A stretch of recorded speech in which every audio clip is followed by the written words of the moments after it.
Arune, tingnan nyo naman, adobong belly po, mga pork belly mga kanyaman. Ayan ha, simulan na po natin at magluto po tayo ng pork belly na adobo mga kanyaman. Yan, nalalagyan ko po ng patatas at tiniwa ko po yan ng ganyan mga kanyaman, yung may dekorasyon po para naman po maganda. Yan, igigisa na po natin yung bawang, sibuyas at sili po natin mga kanyaman. Palabasin lang po natin yung aromatic niya mga kanyaman at sasabay na po natin yan yung ating pork belly mga kanyaman. Medyo mataba-taba po kasi gusto ko po yung ganyan mga kanyaman, nakakamiss po kasi ha. And bago po ang lahat, maraming salamat po sa mga nagpapalaw po sa akin at sa mga bagong followers ko dyan.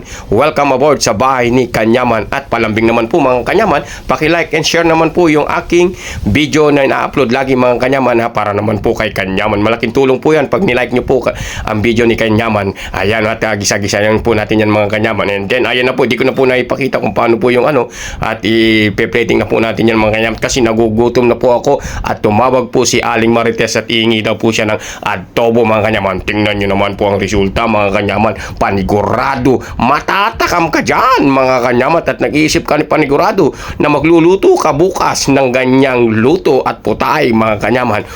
Ang sarap po kasi mga kanyaman. Tingnan nyo, pasuntok-santok pa po si Kanyaman dyan at sigurado mga kanyaman si Kanyaman nagugutom na dyan mga kanyaman kasi ang sarap ng amoy. And syempre bago po ang lahat din, unang subo para kay Aling Marites. Kanyaman. Tingnan nyo man po, may papikit-pakit po siya Kanyaman dyan ha. Siyempre mga kanyaman, ang sarap po mga kanyaman, nakakamiss.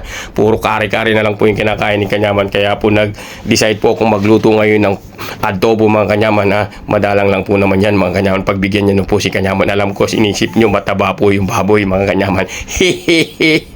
Kanyaman po kasi mga kanyaman ha. So hanggang dito na lang po. See you in my next video. Bye bye.